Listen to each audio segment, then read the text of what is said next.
top départ. Ok. Bonsoir tout le monde. À la base, le talk ne devait pas du tout s'appeler comme ça. Je regarde la caméra. Il devait s'appeler RuffingDB, faites passer le joint, mais on m'a dit que c'était pas assez professionnel, donc du coup j'ai décidé de faire quelque chose qui s'adresse aux décideurs, qui seront bien évidemment présents dans cette salle. Donc RuffingDB, la base de données WebScale pour les entreprises digitales et agiles, c'est-à-dire les entreprises du futur.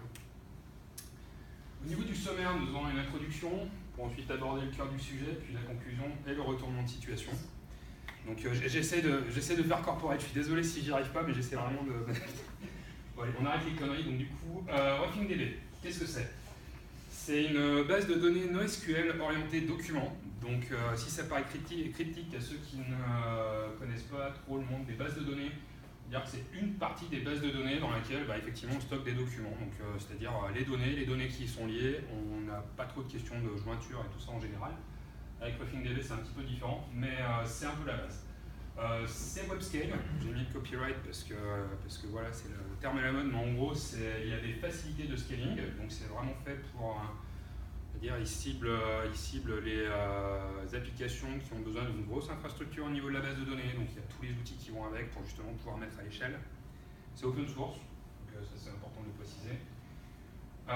Cette base de données a un langage de query qui lui est propre, qui s'appelle REQL. Donc, comme les bases de données relationnelles en général ont SQL, là c'est REQL. Et il y a des notions de soft real-time intégrées. Donc, par soft real-time, c'est juste que les données peuvent être mises à jour en quasi temps réel. C'est le real-time qu'on appelle comme ça pour le web, en gros. Donc, c'est pas le real-time pour l'embarquer et tout ça, quoi. Mais c'est inclus dedans et c'est vachement intéressant. Qu'est-ce qui est inclus dans RuffingDB en soi? Donc toutes les opérations de base pour une base de données NoSQL orientée documents, donc une gestion des index, du stockage en JSON, des geoqueries, donc les geoqueries c'est tout ce qui concerne faire du calcul de distance géographique, ce genre de choses. Bon, c'est tout intégré, c'est super bien foutu. Des binary objects, genre si on veut stocker des documents, des fichiers, ce genre de choses, on peut. MapReduce, donc ça c'est plus du traitement de données après, enfin bref. Tout est là-dedans, là-dessus c'est assez complet. On a donc créé REQL, qu'on va revoir juste après, une interface d'administration qui est intégrée, donc ça c'est... quand j'ai démarré RuffingDB, je me disais, ouais bon on s'en fout, une interface d'administration, la ligne de compte, tout ça, en fait c'est carrément cool. Les change feeds, donc ça c'est lié au temps réel justement. Et clustering à partir de l'interface ou par API. Donc le clustering, c'est quand on a un serveur de base de données, puis qu'il ne suffit plus, et du coup on décide d'en mettre plein, et comment on se démerde à ce niveau-là. Donc avec pas mal de bases de données, c'est relativement complexe. Là, ça, ils l'ont prévu dès le départ, et c'est extrêmement agréable à utiliser. On va tout de suite passer à REQL, donc j'annonce, ça va être la partie peut-être un tout petit peu technique du talk, il va y avoir justement des exemples de queries, comment on fait pour interroger la base de données, comment on fait pour stocker dans la base de données. Donc je ne vais pas rentrer en détail là-dedans, c'est juste pour donner une idée de à quoi ça ressemble. Boum. Donc on va reprendre la première ligne. REQL, en général, on commence par R, qui veut dire REQL, quoi, ou Ruffing, peu importe. Donc pour récupérer avec un ID, c'est plus ou moins clair. Ça diffère du SQL dans le sens où ça ressemble peut-être plus à un enchaînement de fonctions, plusieurs fonctions qui sont enchaînées, ce genre de choses. Faut savoir que RuffingDB s'inspire beaucoup de la programmation fonctionnelle, ça tombe bien, c'est à la mode, pour justement son système de query, et au final c'est vraiment agréable à utiliser. Donc là, la première ligne, on peut voir comment récupérer un utilisateur à partir d'un ID. Pour ce qui est de récupérer en fonction de certains champs, on va utiliser la notion de filter en RuffingDB. Donc on prend la table user et on filtre l'ensemble des users par le rôle, par exemple la PO. Donc ça nous renverra la liste de tous les utilisateurs qui ont le rôle PO. Donc vous pouvez faire un jeu, essayer de retranscrire tout ça en SQL au fur et à mesure. Puis on avance et voir au niveau de la différence de clarté, par exemple pour un débutant surtout. Je trouvais un REQL quand même légèrement plus abordable. Après, vu que c'est plus compliqué aussi, vu qu'il y a plus de possibilités derrière, ça peut aussi, on reviendra là-dessus après. On peut faire des fonctions anonymes au sein de nos queries, donc avec l'usage de lambda. Ce que je n'avais pas précisé avant, c'est qu'en REQL n'est pas un langage en soi comme SQL. C'est-à-dire que par exemple, qu'on utilise Python, JavaScript, tout ça, on va avoir un driver, On va mettre notre requête SQL qui s'écrira de la même manière, souvent dans une sorte de string, et puis on envoie ça à la base de données. On peut utiliser des ORM derrière si on veut réutiliser les éléments du langage. Là, le principe de REQL, c'est qu'ils fournissent, on va dire, plus ou moins l'équivalent d'un AST, donc un Abstract Syntax Tree, donc on va dire des blocs sur lesquels on peut construire un langage. Là, c'est des blocs sur lesquels on peut construire des requêtes, et c'est les drivers, ceux qui implémentent les drivers, qui vont implémenter REQL dans leurs drivers. Ce qui fait que si on utilise REQL en Python, notre fonction lambda, ce serait du Python. Si on l'utilise en JS, on fera juste une fonction normale. Si on l'utilise en Elixir, on peut utiliser les pipe operators. Voilà. En gros, on a toute la puissance du langage dans nos queries. Donc on n'a pas comme en SQL à apprendre vraiment SQL. REQL, on a vraiment la syntaxe de base avec table, filter, ce genre de choses. Et ensuite, on va dire le cœur du système de query, c'est vraiment laissé au langage. Donc, du coup, si on connaît notre langage, on connaît REQL déjà plus ou moins. Donc ça c'est intéressant. Donc là on voit l'exemple avec un lambda, où là par exemple on va prendre la liste des utilisateurs qui ont un âge supérieur à 20. Voilà, on pourrait faire la même chose, donc il y a les opérateurs, tous les opérateurs de comparaison, enfin tout ce qui est livré dans votre langage pour comparer des choses, en fait c'est utilisable dans REQL. Au niveau de l'insert, on peut insérer du JSON directement, c'est aussi simple que ça. Et on a aussi un système de jointure. Donc ça, je ne rentrerai pas là-dedans, mais il y a un système d'index secondaire qui permet justement de gérer. Il faut voir ça en gros comme une table pivot, mais en différent. Donc du coup, ici, on voit, ça c'est un exemple repris directement sur la doc officielle, je crois. Mais en gros, on a le système de jointure directement là-dedans, on peut faire des jointures par table et ce genre de choses, et ça fonctionne très bien en fait. C'est peut-être moins efficace, moins efficace que les bases de données relationnelles, puisque le moteur n'est pas tout à fait le même, hein, c'est une base de données documents. Et la plupart du temps, on va dénormaliser, mais pour certains cas où vraiment ça n'a vraiment aucun sens de dénormaliser, où ça nous coûterait trop cher en termes de stockage, on a la possibilité d'avoir les jointures, et ça reste plus optimisé que Mongo et la plupart des bases de données SQL. Et puis derrière, on a MapReduce et Lambda qu'on a vu juste au-dessus. Les champs imbriqués, il n'y a pas de souci pour y accéder, de la même manière qu'on y accède en JavaScript, plus ou moins, n'importe quel langage. Donc au niveau du système de query, il n'y a pas beaucoup de pièges. C'est relativement accessible dans la mesure où on connaît le langage de base qu'on utilise. Donc là-dessus, pas de surprise. Très honnêtement, quand je me suis mis à RefingDB, en moins de 2-3 jours, on est plus qu'efficace avec le langage de query et il n'y a pas de questions à se poser. Il y a juste les MapReduce qui peuvent poser certains soucis, mais c'est un peu plus complexe et ça vient du fait même que c'est MapReduce, donc il faut faire gaffe avec ces données, mais c'est indépendant. Voilà pour REQL. N'hésitez pas à me stopper au fur et à mesure si vous avez des questions. Donc, juste pour ceux qui n'ont pas trop d'expérience sur les bases de données, moi, je connais surtout le SQL et j'ai jamais vraiment utilisé MapReduce. Je ne sais pas ce que c'est exactement. Alors MapReduce, ça permet de prendre, ça a plein de cas d'usage, mais en gros ça permet de prendre un ensemble de données, de les réduire, je ne vais pas être clair dans mon explication, mais comment faire ça? En gros, tu prends un set de données, tu peux effectuer un traitement qui va réduire ton set de données, par exemple pour faire une moyenne sur une table, ce genre de choses. Tu as des usages aussi beaucoup plus complexes, mais on va dire que c'est le principe de base, c'est prendre un lot de données et au sein de ta query, réduire ce lot de données à une autre donnée que tu vas extraire. Et surtout que les reducers, ils vont pouvoir s'exécuter en parallèle. Ouais. C'est tout le... En gros, si tu as un gros set de données, tu vas pouvoir paralléliser les petits morceaux qui vont appliquer l'algo, jusqu'à reducer ta donnée à la sortie.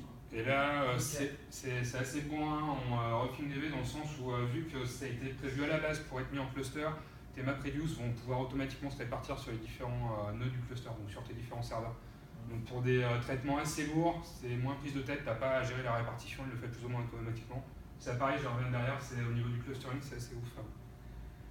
L'interface d'administration dont je parlais, c'est l'interface web.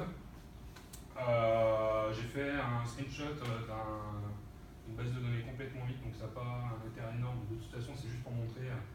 Voilà, on a les trucs de base. Ça, c'est la page sur laquelle on arrive. Donc, il y a du monitoring et ce genre de choses. J'explique juste après ce que c'est. Donc, mode web. web. On peut gérer la base de données en mode clic, clic, clic. Donc rajouter des tables, des champs, en supprimer, les modifier, ce genre de choses. Voilà, ça permet d'explorer facilement quand on débarque complètement dans RefingDB. En l'installant et en lançant l'interface d'administration, on peut déjà commencer un peu à jouer avec et se faire la main. Par la suite, ça permet, oui, ici en production, je pense qu'il y a des gens qui l'utilisent. On a une interface de query avec autocomplétion et historique, donc en gros plus ou moins un REPL / éditeur texte directement intégré dedans. Donc c'est-à-dire on commence notre query avec R. Si on tape point, ça nous présente la liste de tout ce qu'on peut compléter après, genre table, machin. Et donc il y a tout qui est là-dedans, et donc on peut vraiment marcher sous forme d'exploration, c'est-à-dire on ouvre cette interface-là, donc l'interface de query, on tape R et on voit où ça nous amène avec les différentes choses. Il y a des bons, chaque fois il y a des explications quand on passe la souris dessus, ce genre de choses. Enfin, c'est extrêmement bien foutu dans un but d'apprentissage. Il y a l'historique aussi si on veut revenir sur les anciennes queries. Enfin, là pour le coup c'est hyper intéressant cet outil-là. Il y a la possibilité de sharder et gérer le cluster juste en cliquant. Ça, c'est complètement hallucinant. C'est-à-dire, on se connecte sur l'interface d'administration, on a 3 serveurs qui sont mis en cluster. Et genre, on a une table, on aimerait bien la sharder. Donc, la sharder, c'est-à-dire la répartir sur les plusieurs serveurs.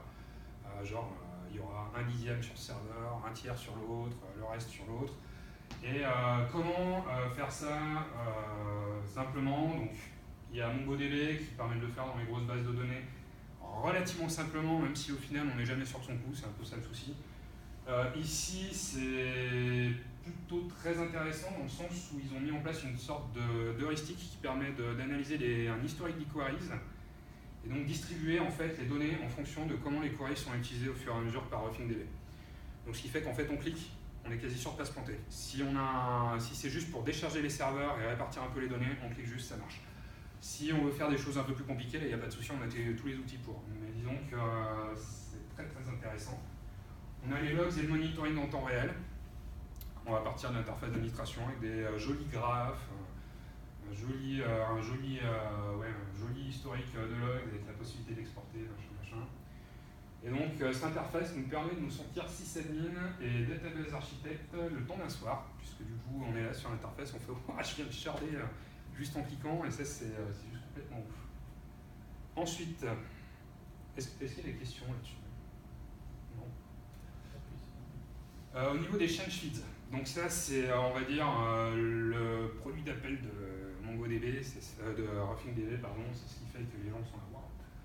En gros, c'est ce qui permet de pousser les changements dans la base de données en temps réel vers l'application. Genre par exemple, il y a un nouvel utilisateur qui est ajouté à la base de données.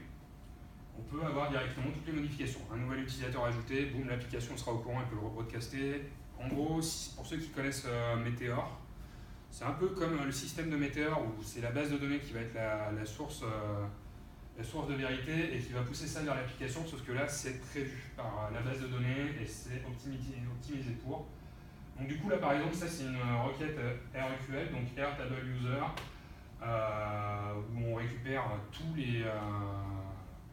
on cible en fait toute la table du utilisateur dans son ensemble, sans faire aucun filtre, et on applique juste .changes à la fin et terminé. Ça nous renverra du coup automatiquement, ça dépend du langage, donc genre ça peut être un stream si c'est supporté par le langage, ça peut être un array infini si c'est supporté, enfin bon bref, ça dépend du driver, ça dépend du langage. Et du coup ce qui est cool avec ce change feed, c'est qu'on utilise vraiment, c'est à la fois grâce au change feed et à REQL, on utilise vraiment les outils qui sont fournis par le langage de base. Donc du coup, on sait par exemple en Ruby ou autre comment bosser avec un stream, on sait bosser avec les change feeds sans rien apprendre de nouveau. C'est juste ça nous fournit un stream infini.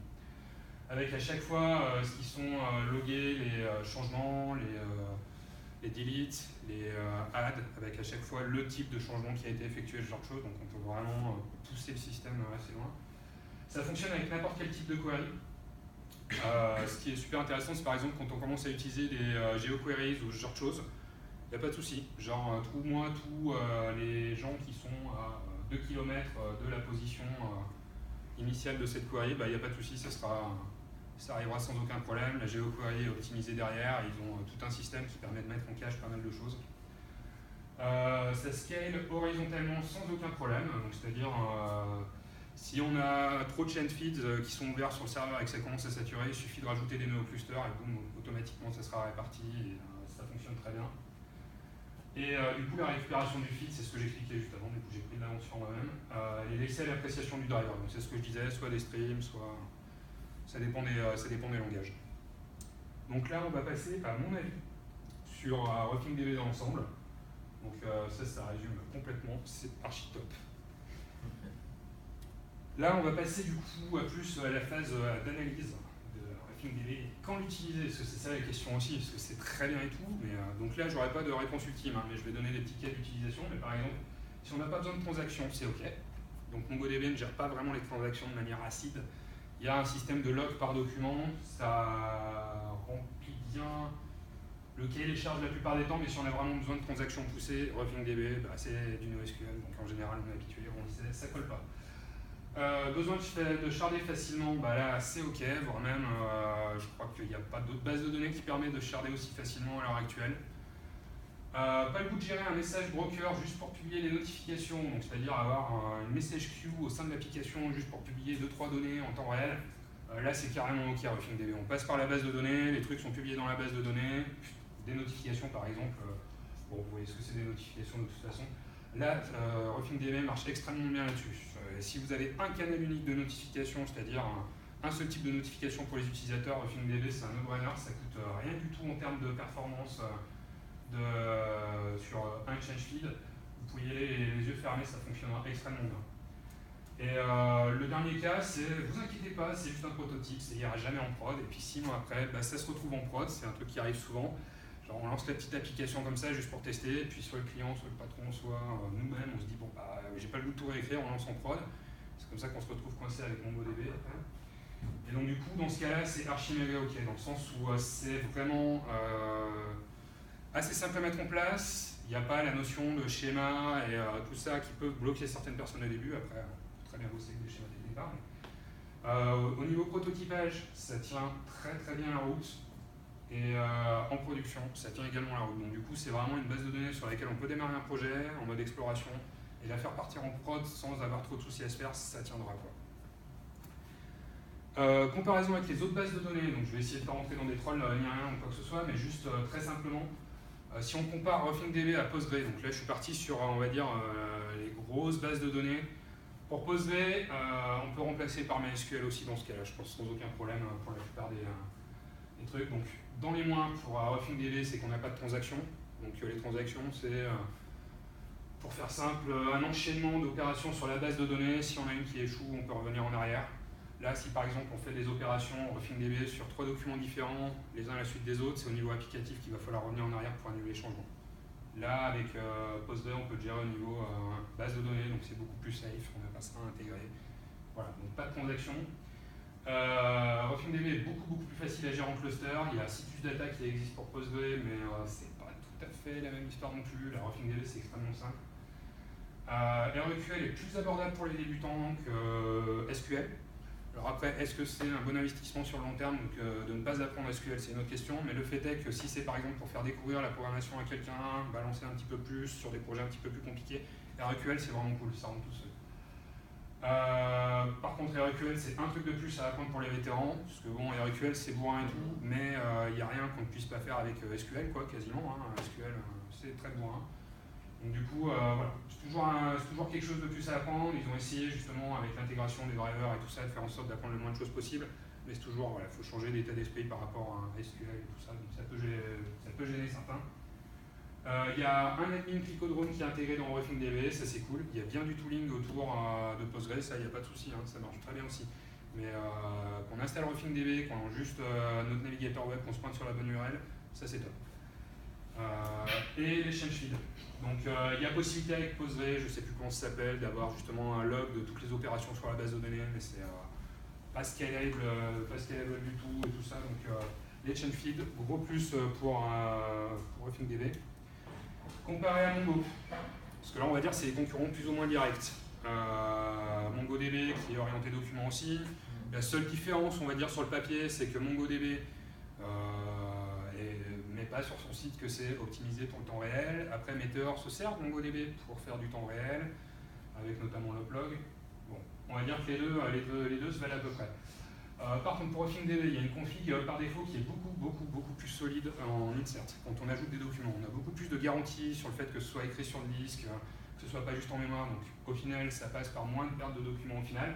Même si sur MongoDB, il y a possibilité de configurer tout ça sans aucun problème. Sauf que là, c'est par défaut dans RefingDB. Donc quelqu'un qui débarque dans le monde des bases de données NoSQL va se faire avoir par Mongo à ce niveau-là. RefingDB, c'est de base et c'est à nous de prendre la décision de partir sur un truc un peu moins safe. Je pense que c'est pas la pire idée qui soit. Le clustering en RefingDB est beaucoup plus simple. En MongoDB, en gros, la règle c'est d'avoir 3 shards pour avoir un nœud, et donc, bon, c'est un bordel monstre. Ici, c'est du peer-to-peer pour RefingDB. Donc, on rajoute un nœud, on le déclare au cluster terminé. Au Draw+, on ne se fait pas cracher dessus en disant qu'on utilise RefingDB. Si vous dites que vous utilisez Mongo dans des cercles un peu initiés, vous faites cracher dessus, c'est la honte, vous êtes grillé à tout jamais, j'ai changé 3 fois de nom, c'est une horreur. Là, avec RefingDB, je suis tranquille, les gens se disent oh, c'est intéressant et tout. Donc, gros plus.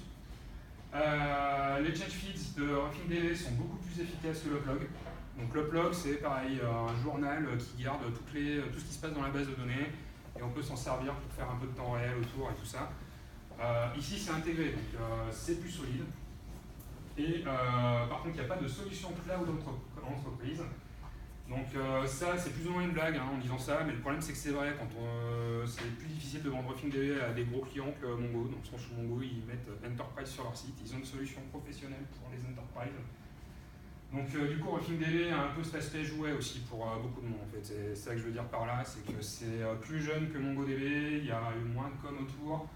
Ça fait plus jouet, alors qu'au final, c'est tout autant, voire plus solide sur certains points. Au niveau des fonctionnalités de base, concrètement, les deux se valent. À part le change feed, vous utilisez Mongo ou Refing, ça revient sensiblement même. Oui. J'ai une question. Quand tu parles de cloud d'entreprise, c'était une blague. Ouais, non, mais c'est pas tout à fait ça. Est-ce qu'il existe aujourd'hui des trucs déjà tout faits où tu peux hoster ta base sur Compose. D'accord. Qui avait démarré avec Mongo, je crois, et qui maintenant font du Postgre, du Refing. Donc tu peux avoir un Heroku qui tape dans un Compose et puis tu ouais, c'est ça. Après, il y a aussi des images toutes prêtes pour DigitalOcean pour ceux qui veulent faire du self-hosting, ou sinon l'install est vraiment pas compliqué. Les gros clients, en fait, c'est plutôt du support en fait, qui demandent que plutôt la solution de l'entreprise. C'est ça, ouais. Mais est-ce qu'il y a plein de boîtes qui fait du support derrière cette solution? Pas à ma connaissance. Ouais. Pour l'instant, il doit y avoir des petites boîtes qui font un peu de support, mais on va dire à grande échelle, non. Après, du coup, il y a Compose, si on passe par eux, justement, qui font du hosting cloud de base de données. Si on passe par eux, du coup, on a le support qui est intégré dedans, mais c'est pas du support qui ciblera une installation qu'on aura en interne, quoi. Là, je crois qu'il n'y a rien qui existe pour l'instant là-dessus. Ça va marcher à fond. Autre comparaison, donc là, c'est pas du tout sur des bases de données, mais si on cible le temps réel, comment ça se compare vis-à-vis de WebSocket et d'une message queue, genre RabbitMQ ou même Redis ou n'importe quoi qui fait du PubSub et qui reçoit des données et les rebroadcast pour les gens. Donc du coup, pour RefingDB, déjà, il y a vachement moins de maintenance. Parce que je ne sais pas si vous avez déjà joué avec des message queues et du broadcasting et ce genre de choses. Ça demande de l'huile de coude. La RefingDB, ça marche. Juste, il y a vraiment très peu de maintenance à faire. Enfin, pas plus qu'une base de données normale. C'est-à-dire, si vous utilisiez une message queue WebSocket et une autre base de données derrière, utiliser RefingDB, ça ne vous demandera pas plus de maintenance. S'il y a un besoin de persister les messages, prenons l'exemple d'un chat, on envoie ça, ça broadcast, et derrière, ça enregistre dans la base de données. Là, on va prendre, avec RefingDB, on va prendre ça à l'inverse, c'est-à-dire qu'on va enregistrer dans la base de données, ça va broadcaster. Au final, il n'y a quasi aucun changement là-dessus, si ce n'est que, de toute façon, les messages, il faut les enregistrer, c'est déjà fait au moins, quoi. Et on est sûr que les messages ont été enregistrés avant d'être broadcastés, donc ça peut apporter certaines garanties aussi, ce modèle-là, donc c'est pas débile, quoi. On a moins de contrôle sur le broadcast et il y a une possibilité de duplication de ce broadcast. Alors je ne vais pas rentrer dans le détail à ce niveau-là, mais on peut vraiment avoir de la duplication de données avec RefingDB, dans le fait où j'y viens quand même à la fin. Mais voilà. On a moins de contrôle du coup, forcément, on est lié. C'est la base de données qui va broadcaster, ça dépend de notre query. Avec des systèmes de broadcast, on peut faire plus de filtres, on a plus de contrôle, donc tout dépend des cas d'usage. Gros souci, c'est que du coup on a un lock-in vis-à-vis de WebSocket et MessageQ. Par exemple, WebSocket et MessageQ plus Postgre, on change Postgre par MySQL, on change MySQL par Mongo. Ça change strictement rien à ce stack-là, à part la manière dont on enregistre les messages. Ici, on change de base de données, bah ouais, il faut réimplémenter un système de messaging. Donc si on n'est pas sûr que RuffingDB convienne vraiment à nos besoins, si par exemple, je reviens sur les transactions, on pense qu'on peut avoir besoin des transactions à un moment, et qu'on décide quand même de monter notre infrastructure temps réel, entre guillemets, sur Ruffing, bien faire gaffe, ça va demander du boulot de sortir de Ruffing. Et le dernier point qui est mitigé, c'est le serveur doit quand même broadcaster les messages vers le client. C'est-à-dire que RuffingDB va envoyer les messages à notre application serveur. Il faut que le serveur quand même fasse passer les messages au client. Si ces messages-là doivent arriver au client d'une manière ou d'une autre. On pourrait s'en servir comme working queue et ce genre de choses, mais en gros, vous avez besoin quand même de WebSocket et ce genre de choses si vous voulez faire arriver les messages en temps réel. Donc ça ne supprime pas complètement la couche. C'est pas du temps réel complètement intégré, genre c'est bon, RuffingDB, j'installe RuffingDB, j'ai plus rien à penser. Il faut quand même que ces messages-là arrivent sur le navigateur, sur l'app, je ne sais quoi. Donc ça demande quand même un petit peu de réflexion à ce niveau-là. Par contre, il y a Horizon.io. J'y reviens, c'est le prochain slide, donc du coup, on enchaîne direct. Horizon.io, c'est, je commence par le bas, c'est créé et maintenu par RuffingDB. Déjà, pour commencer. C'est un framework Node.js avec une intégration poussée des change feeds. Donc, vous prenez par exemple Meteor, juste en plus optimisé et plus léger. C'est aussi simple que ça. Donc, c'est un framework Node.js, on installe sur notre serveur, on installe un RuffingDB, on lit les deux. Pour ça, il suffit de lire la doc et juste faire du copier-coller, ça marche. Et à partir de là, on a un système qui permet d'avoir justement tout ce système de change feed, donc les données qui sont poussées en temps réel vers un client. Et Horizon s'occupe justement de fournir un framework avec zéro config serveur pour le prototypage, c'est-à-dire qu'on l'installe, ça fonctionne. Il y a un fichier au niveau des règles pour la base de données, un peu dans le même genre que Firebase, on va dire, pour ceux qui connaissent. Et donc, mais quand même plus malléable.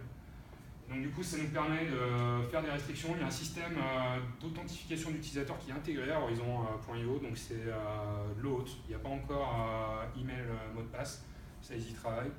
Mais pour l'instant, genre de base, vous pouvez faire en sorte que les gens se connectent sur l'app avec Twitter, Facebook, ce genre de choses, sans avoir rien à configurer, juste mettre les bonnes clés d'API. Ce qui est intéressant, c'est qu'il y a la possibilité de migrer petit à petit vers une app Node.js plus poussée. Donc en gros, Horizon, c'est un framework, mais c'est surtout une librairie en fait. Donc on peut l'utiliser en standalone, mais aussi on peut bouger petit à petit vers une app Node.js qui va faire plus de traitement côté serveur, sur lequel on va petit à petit migrer les change feeds de Horizon vers son propre serveur Node.js. Et ça, on peut le faire de manière très progressive à base d'import. On importe Horizon dans le truc et terminé quoi. Donc ça, c'est vraiment super cool, dans le sens où on démarre son projet un peu à l'arrache avec Horizon, genre ok, on va mettre du change feed de partout, tout va être en temps réel et machin. Et puis au fur et à mesure, on affine petit à petit, on fait des règles métiers un petit peu plus compliquées et du coup la transition se fait facilement et ça c'est hyper ingénieux. Voilà pour Horizon.io. Je vais passer ensuite à des exemples de projets pour démarrer, par exemple RuffingDB, à quoi ça pourrait servir. Donc par exemple, alors je sais pas du tout comment c'est une idée, mais un Raspberry Pi qui renverrait des données collectées depuis des trucs dans sa maison, ça serait super cool qu'il y ait un talk là-dessus, un de ces quatre d'ailleurs. Bon. C'est juste après pour ceux qui sont pas au courant, tu n'utilises pas RuffingDB. Je suis trop Alors voilà, mais par exemple, ça peut servir là-dessus avec ce système de change feed.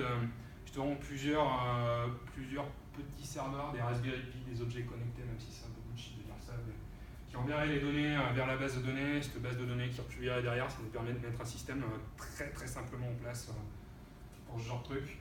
Un jeu multijoueur, s'il n'y a pas de souci avec une petite latence, puisque du coup forcément le temps que ça arrive dans la base de données, que ça revienne, on ne peut pas faire des jeux de tir ou ce genre de choses, mais pour un petit jeu multijoueur, c'est très sympa à utiliser, ça marche extrêmement bien.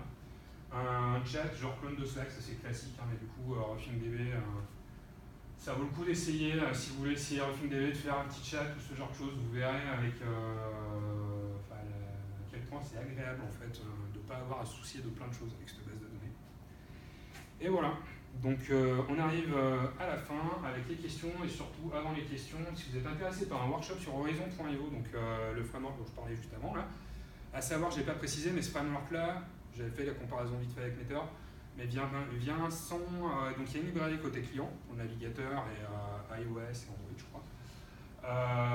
Mais c'est pas lié à un framework, c'est-à-dire qu'on peut l'utiliser avec jQuery, React, Angular, JavaScript pur, peu importe. Ça utilise, pour ceux qui s'intéressent, RxJS en fond pour faire la transmission des données, enfin les flux de données côté client. Mais voilà, donc c'est assez indépendant. Donc même si vous faites de l'Angular 2, de l'Angular machin, et que vous dites non, pas le goût d'apprendre un autre truc, en fait c'est complémentaire des écosystèmes déjà existants. Là c'est vraiment juste la couche connexion, ça va remplacer Socket.io et ce genre de choses en fait.